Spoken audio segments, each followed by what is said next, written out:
Welcome back in, everybody, to a Tuesday edition of Birds 365 here, joined now by the legendary Chris Franklin of NJ.com, just returning home from Cincinnati yesterday. Chris, welcome to the show, man. How you doing? I'm doing all right. It's a lot different now that they actually won. It's three in a row now, and it's Three a in a different row. vibe. We're back, It's a Chris. different vibe. Frustrating. Any Skyline chili for Chris Franklin? Yeah, and I gotta say it's not bad. I gotta say overall, Cincinnati is a low key nice city. Yeah, I It's agree. a bigger Wilmington, Delaware, with a bigger riverfront. If that makes sense. Yeah, I like Cincinnati. Not in the winter, but yeah, it's a nice little city. You can't say that much these days, but Yeah, that's true. it is. Yeah, It is. Cincinnati is one of those cities I enjoy visiting, which you don't get to do if you're the Philadelphia Eagles very often. First win ever in the Queen City. By the way, they call Cincinnati the Queen City and Charlotte the Queen City. You can't have two Queen Cities. I don't like that, Chris. no, First you don't. tangent of the day. You don't. You know what? I know it happened only and it's more a college football type thing. It only happen every 4 years. Make it a like a semi bowl game where you have like the land grant or the Paul Bunyan's Axe. Make something with the two, like a Yeah, Queen's I Crown or like that. whatever I between the like two. that. Paul Bunyan sacks. Yeah, I like that. Maybe a bowl of Skyline chili. Make that into a trophy. And get Tums Uh, to sponsor it. and yeah. And the Yeah. Eagles have won that bowl of Skyline chili. How impressed were you about the performance? Because this to me was certainly the best overall performance of the season. Factoring everything in, you can go back to Green Bay, but the shitty field, I don't know what you can take from that game. I know you could take a lot from this Cincinnati game, and most of it was positive for the Eagles. I think it was huge for many reasons. I think the first one was, I think it calmed those fears about the Eagles defense going against a better quarterback, an upper echelon one, because you had Deshaun Watson. I know everybody says, "Oh well, he's got the talent. He hasn't played like it in the last couple of years." And then you had Daniel Jones last week. So to see him get a top tier quarterback and be able to slow him down, you can't stop him completely. You can't stop because he's just that good. But to contain him, and then going into the game, well before the bye week, when you look at the Eagles going against a true number one receiver like Jamar Chase, they had struggles with it. And when you Yeah. look at the way he got his catches, but it wasn't anything that completely harmed him over time. So I look at that, and then also I look at the fact that they actually had like that true blowout win. Been waiting for them to see that for a while. They say the Giants game, look, they played a lot better, but you just want to see a game where they truly dominated the team. And it's almost like that was the bellwether for me. Like once they got that back, didn't matter who, but once they got that, you really saw they talked about mojo. You really saw a return. I think that was a big indicator for here going on forward. Chris, how encouraged are you by Jalen Hurts' performance? He had a lot of criticism in the last couple of weeks. I think some of it was warranted, some of it maybe not so much. I thought he had his best game of the year on Sunday in a big way. I thought he really performed really well, did a lot of things right, made the right reads, made good throws, was efficient with the football, no turnovers, obviously, for the third straight week. Your thoughts on Jalen Hurts' performance on Sunday? I thought so. One thing that they kind of looked at me first were like, I looked at not about Jalen Hurts, but the thing going on around him when they kind of do that. He's still going to, I think everybody still looks at him like, oh, he's going to be this number one, number two, one of the top three quarterbacks in the league. He could be a top 7, 8. He's one of those guys. Everybody thought like, okay, he's going to be Patrick Mahomes. He's going to be this guy. He's not. He can get you, he can win you games, but they thought he'd have these perfect performances. If you go 90%, oh, look at this play here, look at this play here, you stink, whatever. And I look at the way he plays, and he's playing within the system. And he's doing it effectively, he's moving the ball down the field. Are there things I want to see him do a little bit better? Like when in terms of like with the decision making, getting recognizing where the receivers are going to be quickly, yeah, it is. But I still think he's a good quarterback, and I think it was a lot of Yeah. criticism that came his way that is unwarranted, in my opinion. So I think you look at that. I was very, I love the way that he was calm in the pocket. I love the way that the offensive line gave him some good windows too, to dissect that defense that they were running. So overall, he did what he had to do, and he went, and he just keep building upon this. Now that defense, Chris, I mean, whoo, where did this come from? Um, Hmm. Now they had the first drive. The first drive, I thought we were all thinking, all right, here we go again. Good quarterback. 10-minute drive. I think they had 5 third-down conversions, all the short stuff. Eagles defense couldn't get off the field. And then it was like, all right, we're done. And they give up 10 points the rest of the game. They weren't great on third downs. That was the one issue. But overall, and that fourth down play by Cooper DeJean, wow. Against a superstar, they try to out-leverage him. You got the little rub route. He's so athletic. He gets around it, makes a play. He's playing at a high level. Turnovers. That's the first time they're showed some signs and able to get some turnovers. It's like everybody played well. If you go to PFF, you see all greens on defense. Everybody's playing well. Where'd this come from? And I was guilty on this one in terms of defense. It's a new system, and guys have to get comfortable in it. And I expected, like, okay, things are getting immediately click. I was completely wrong about that, because it looks like they all understand what their roles are, and then after that incident, they all like focus in and they honed in on what they had to do, to the point now where you're not getting the sack totals, but you're getting the pressure that you wanted to see out this front. And that's really affecting them. Vic's bringing the blitzes when he needs to. I didn't think they were going to blitz Joe Burrow of all people, because you look like, okay, he's going to know where it goes. He's going to hit that where the blitzer came from, and then away it goes. But he did, and it was effective. So, and in that secondary, we were having completely different discussions last year about the secondary. Like, well, the pass rush may be getting there, but the secondary can't hold anybody. The secondary's doing their job. They've done their job for most of the year, in my opinion, for that Tampa Bay game. So, yeah, this is what happens when you have the coordinator who actually invented the defense and knows where to make some tweaks here and there, and the experience he has, and you're starting to see that on the field with the defense. Chris, maybe I'm just a fan, but it looks like these two picks, top 2 picks of the draft in 24, are home run picks, both Quinyon Mitchell and Cooper DeJean. I'm extremely encouraged by what I've seen from those 2 players. John pointed out to me earlier on the show that Cooper DeJean right now is the 2nd-ranked cornerback in the NFL. Now, I know he has a smaller sample size, but what have you seen from those 2 players? And have they kind of exceeded whatever expectations you had mentally set for them? I think they both have exceeded the expectations. So I thought there's going to be a learning curve in terms of both of them, in terms of adjusting. The way that Mitchell has played on the outside, at first, you knew the teams were going to target him more, because Slay was a veteran, and that it's like 33 targets already, which is like second since 2018 behind Vontae Maddox, and he's only played like 7 games. Yeah. And so you look at it, like he's held his own. He hasn't given up the big play, and he hasn't given up a touchdown yet. And you see that, like, he's garnering, in my opinion, he should garner some votes for Defensive Rookie of the Year, because he's playing that high of a level, and you can't really pick a side now. So then you think, okay, I'm going to attack the middle, and you saw.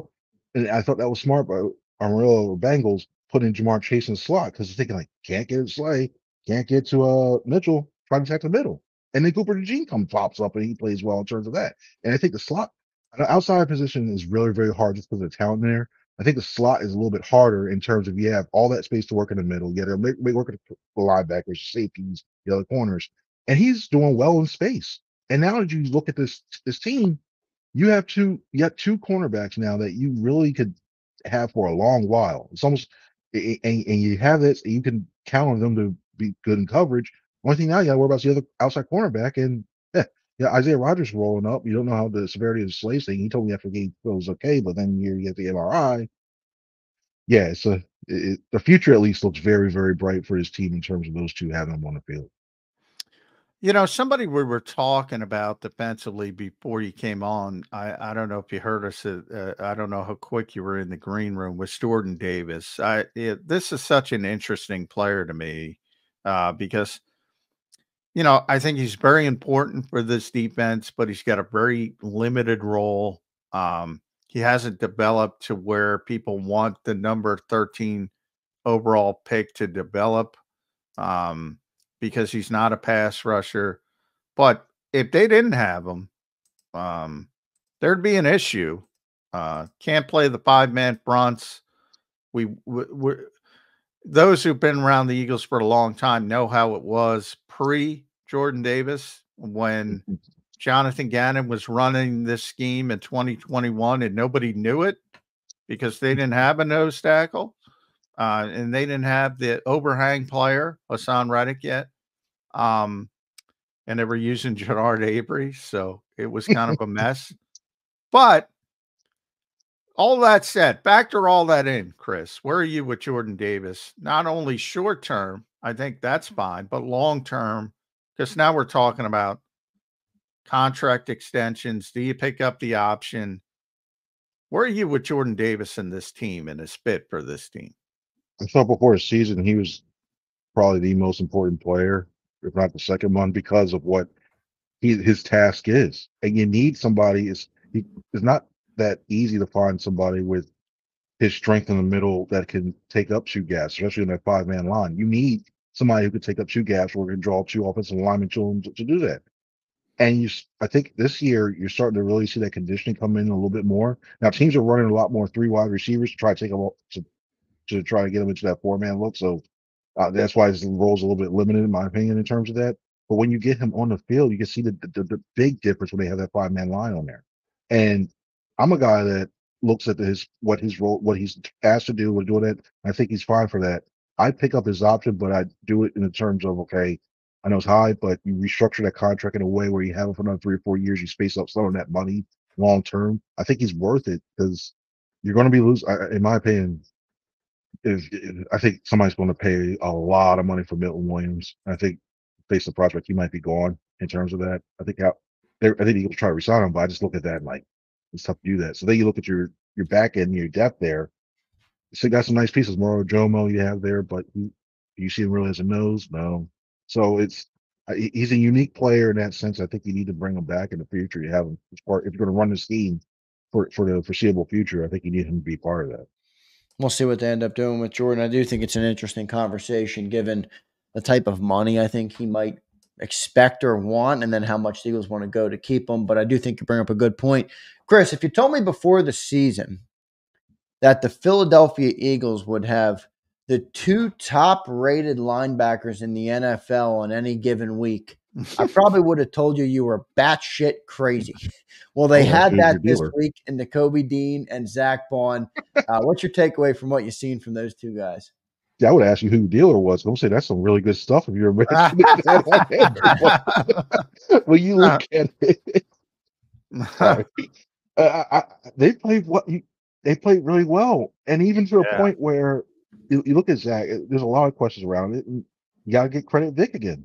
Vic and Bobby King got these guys ready to go, and Zach's impressed me a lot because I know he played middle linebacker in college and they moved outside, but the fact he's been able to play in space to go and rush the passer when he has opportunities and forcing the turnovers finally that you saw on Sunday, he's played real well. And then Nakobe, you look at the biggest play I saw that Nakobe's made in my mind was not just I know he's got the sacks, he's playing well downhill. It's when he was out, they singled him out in coverage on the outside against a running back, and he held his own, and he stopped it.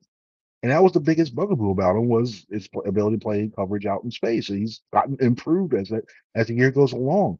And when you look at Vic, he's calling it takes advantage of both players' aggressiveness with those double A gap blitzes or showing it sometimes with them running a different stunt, like part of the stunt in the blitz packages. And you look at it, it's hard to believe, like you're saying that. And when you look at like teams like the Steelers, when you look at the Vikings, the way their defense is playing well, it's come a very long way, very, very long way from like the years of Nate Gary and everybody else. So, hey, they or Nate Gary taking strays, man. Yeah. Poor Nate still taking strays. Yeah, Nakobe's playing well, but I do think, like, I'm surprised that people don't try to get him in space, Chris, more because that is his weakness. I mean, he's good downhill. He's good. He's really good when he's going downhill. But I remember I asked Vic this question after the Cleveland game, and Vic made a big deal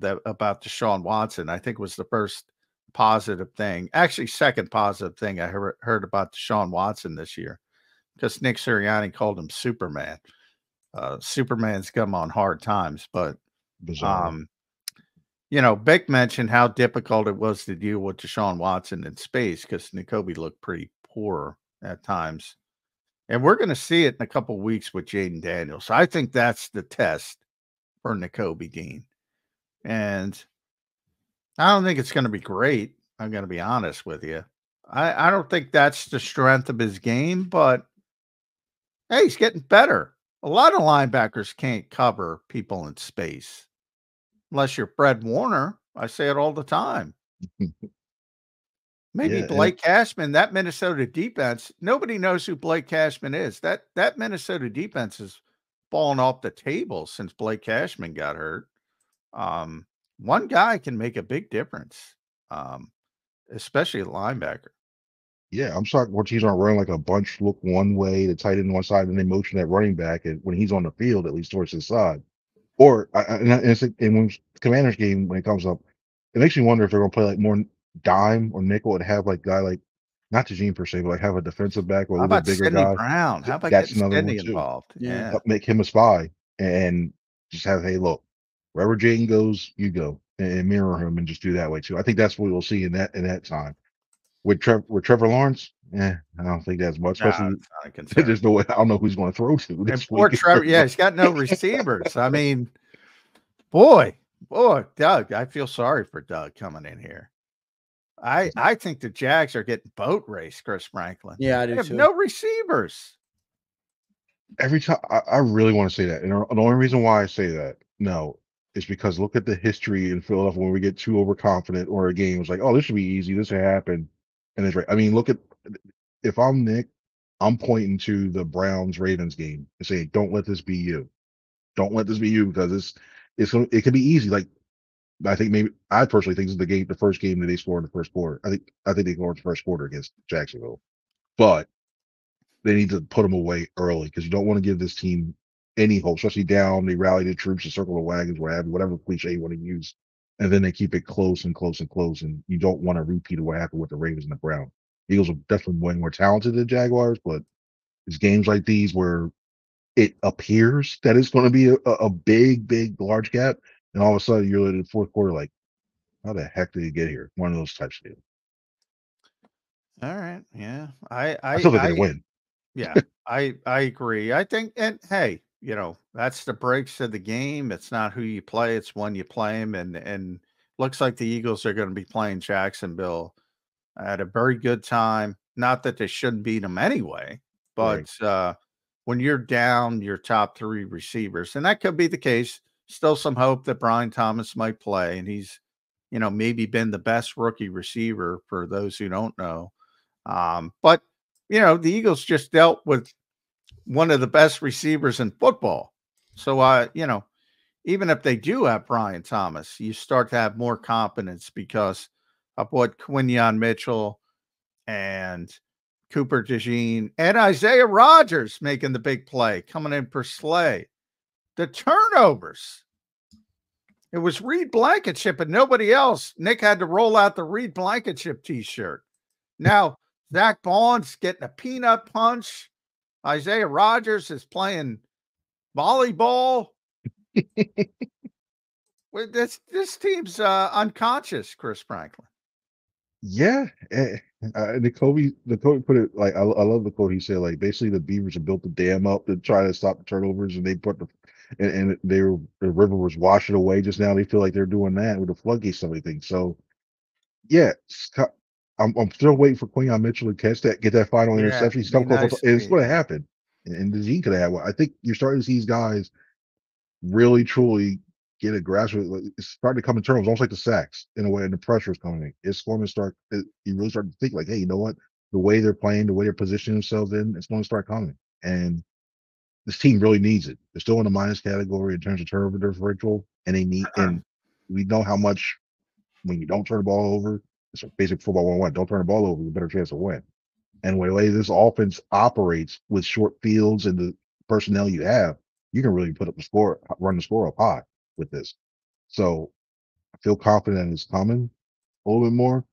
You'll have a little bit more receptions. I think this is a game right here. If you're looking at anything, I think this is a game where you can get a couple turnovers against Trevor Lawrence because I think they can get some pressure on him. He's going to try to play try to play hero ball, and with especially with everybody gone, and he's going to put it up there for you, and they take advantage of it. Yeah, I think they're going to win that game big. Chris, I want to ask you about something that I think maybe is a little overblown in the city, but it's something that gets talked about a lot.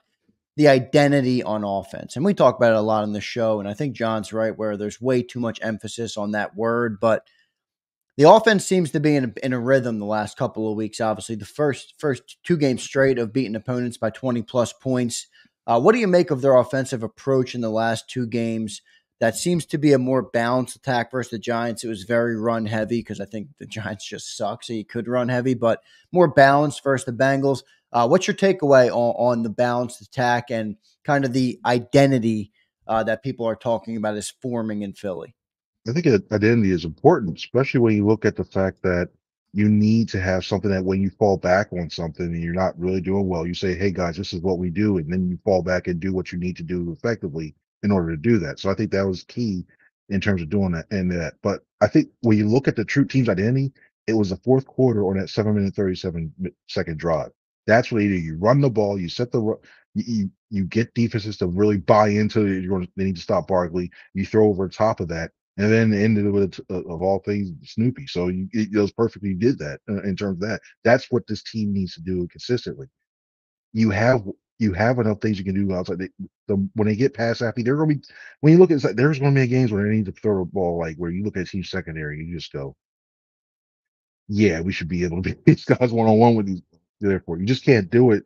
Throw the ball 3, 4, 5 straight times, and if anything, you just forget. Oh yeah, we'll use the run later.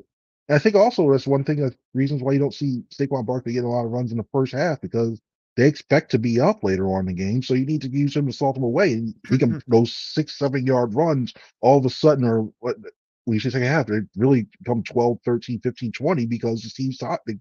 The defense is tired and they've been on the field so long because you move the ball effectively beforehand. So yeah, I look at it just the identity of this team is they just need to be out physical everybody. Use that offensive line, bully people around, and then after that, throw it up and then laugh at the end of the day. At C Franklin News, make sure you follow Chris on the X platform. Read him at nj.com, does a tremendous job there. We are 1 week away from the most important day in America. And by that, I mean the trade deadline, not something else that's going on. The trade deadline, the NFL trade deadline. Now, I'm looking at Chris and I'm saying, Nick Sirianni talked yesterday, for those who didn't see. He said he loves his team, Chris. And I'm like, Sydney's back. I thought they needed some depth at safety. Now I'm confident in the depth at safety. Linebacker. Hey, they got linebackers playing at a high level. Nobody saw that coming. Offensive line. Fred Johnson shutting out Trey Hendrickson. Tyler Steen steps in. Jack Driscoll's back. Are you going to get better backups on the offensive line? I don't think so. They already sent a 3rd-round pick at wide receiver. Do you need to do anything? Or can Howie kick his feet back? It's what I look at it, and I don't think there's many moves. The only position I look at would be edge rusher, and even then, there's nobody I truly think you could really get that. Now, I don't see the Myles Garrett Max thing ever happening. Like I think he's entrenched there. Max Crosby, he said is not there. The Raiders are emphatically saying he's not moving. And the only player I see, NFL.com had a good name I saw with Darius Smith, but even then, I think he makes a lot if you prorated. But I look at it, the Eagles have 10.1 million. I think they need to roll. Personally, I just know inside information. Whatever, I think they should roll. They may roll some of that over just to help out with those big numbers next year. So there's not many names there. You're looking at. You mentioned the name earlier. You look at if you do try to get somebody like a Jannard Avery type deal, where somebody who's a situational pass rusher you bring in on 3rd downs to kind of help out the other guys. But yeah, are you willing to give up another draft asset, which you will need because you have all these high salaries coming up, and you need young talent to keep these teams to remain young, and you need them cheap. So it's one of those things where I think this it just feels like this trade line is going to be all the big moves have been made already. I don't think there's going to be another big one, so it's just going to settle down, and we're going to be hyped up. Hey, trade deadline 4 p.m. something. Cricket. All right, cool. Let's keep moving on. Howie likes to do things, so sometimes he just gets bored, I think, and he wants to do something. So we'll see if he adds somebody. I do like Zadarius Smith. I think, you know, he's 32, but he can still rush the passer. He's still got some juice. But boy, Howie Roseman is the guy doing this. Can he raise his hand and say, you know what, Bryce Up sucks. I'm going to bring in Zadarius Smith. I don't know if he can do that. They'll always say, hey, we're always a little proof team. I don't think that's a move they'll, yeah, I don't think that. Huff's gotten better to the point. Would you like to see him have 7-8 sacks? Yeah, definitely would. But he's gotten better to a point where he's affecting the quarterback at least a lot more than what he did in the past. So that 4-point stance is working. So it's one of those things where, I think they stand Pepper. If anything, maybe you look at maybe a depth guy or someone that they don't need anymore, or I they like try to acquire them. Josh Uche, but the Kansas City, Yeah, very John, you mentioned smart him yesterday. I Yeah, thought that was dope. You mentioned him yesterday, and then boom, he got traded after the show. yeah. They listen to you guys. Yeah, They're like, hey, you know what? Get the information. It's how it goes. Perfect. Yeah. the whole NFL is listening to Birds 365. Chris, we appreciate when you joined the show, man. We appreciate it today. Great stuff. Happy you got back from Cincy safe. Good to see you, my friend. And we appreciate you doing it today, brother. Hey, I appreciate it. Thank you guys always for having me on. Yeah, Thanks, Chris. Thanks, man. bud. See you coordinator day. You heading down there right after your show, John? Yeah, pretty much. By the way, I did get double team rates nice. through PFF does them every once in a while. So this is through 5 weeks. So it gives you a pretty good indication. Not perfect, but pretty good sample size. Jalen Carter, dead even 50% double team rates. And then it would be Milton Williams. I'm trying to find Milton. He's at 35%. And Jordan Davis is at 34.3%. So Carter was 50%? Carter's 50. And by the way, to give it, the leader in the league is Fotu Kasi in Houston, nose tackle, 71.9%. Nathan Shepard in New Orleans, 68.5. Dexter Lawrence, number 3, 65.3. So for the Eagles, Jalen Carter, as you would imagine, is number 1. Not sure what that tells you, but that's the information. Well, it tells me that the guy that asked if I watched the game was a little bit ahead of himself. That's what it tells me. Yeah, we watched the game. Yeah, well, that happens a lot, I find. Let's get it. We got super chat. Big super chat from my main man, D. Hughes. D. Hughes, appreciate it, brother. And I'm happy you said this because I actually wanted to bring this up to John earlier and it just slipped by. I forgot to mention it. Didn't write it down on my notes. Got to write it down. D. Hughes says, I thought the offense operated from under center a little more than they have in previous games. I know it's not what Jalen is most comfortable with, but they seem to benefit a lot using the run to set up the play action. Good super chat there from D. Hughes. Thank you for the $20, my friend. John, what's your response to that? Because I've noticed a little more under center as well. Yeah, it's because they've been running the ball more. So, I mean, Nick addressed it. Yeah, I like I said, you have to look at the context of the game. When they're up 2 scores, they're going to be under center more. When they're down 2 scores, and hopefully they're never down 2 scores, they're not going to be under center. So, I think that gets skewed in the moment, but he talked about it and explained, a little bit more. But I think, there's 2 kinds of people.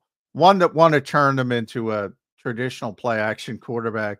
That to me, as I said at the beginning of the show, embrace the uniqueness. Don't try to fit them, but don't try to pigeonhole them.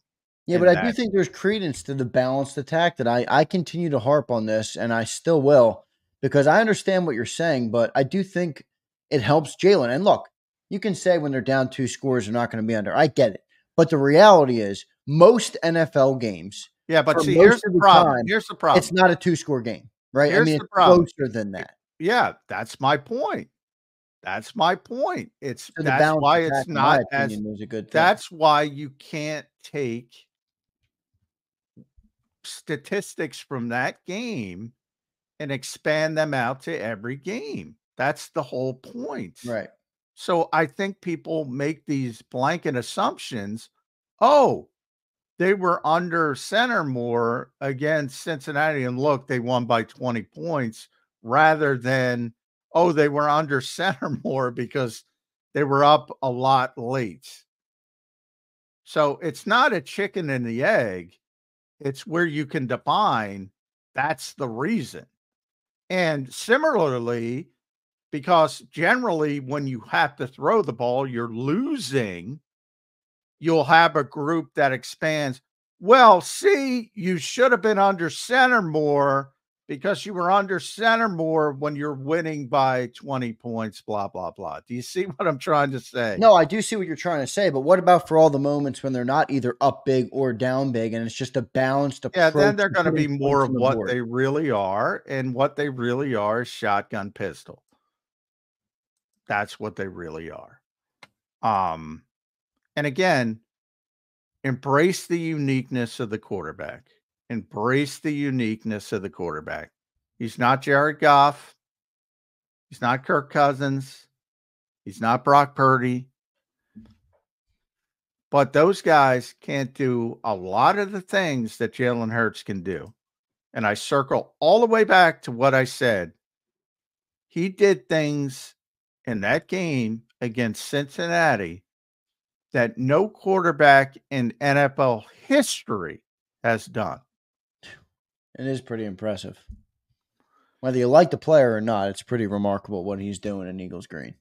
So I would say embrace the uniqueness, which we've been talking about for years, but everybody forgets it in Well, the I moment. think, John, I agree, but I think there's a fear that lives, whether it's right or wrong.